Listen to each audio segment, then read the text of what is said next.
Donald Trump, when president, as I understand, was a great advocate for Israel. He was on side.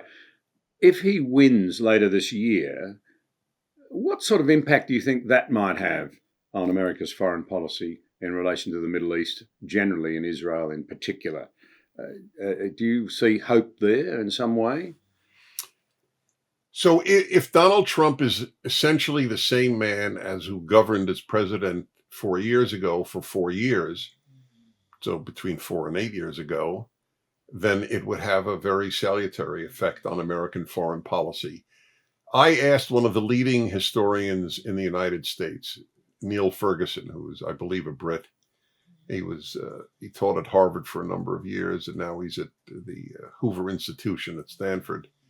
So I had him on my radio show, and I usually know what people I interview will answer. I usually know where they're coming from, but I want to hear their explanation. So I asked them a question.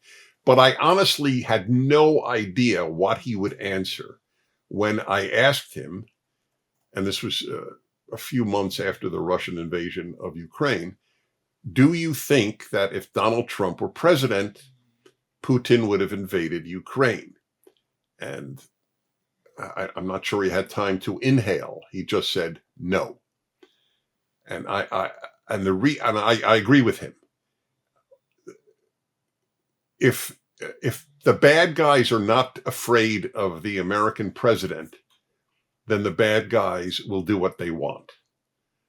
A healthy fear of an American president on the part of bad actors is a very good thing. The left wants the American president to be loved, but that's not a good idea. I have no interest in the American president being loved, especially not by the bad actors in the world. I don't think that Hamas would have done what it did if Donald Trump were president of the United States. They would have worried about what he would have enabled Israel to do, and that is obviously not the case with Joe Biden. Presumably, then Iran would not like to see a return That's of a right. Trump presidency either. They want Barack Obama for a fourth term. He's having his third term with Joe Biden, and they want a fourth term.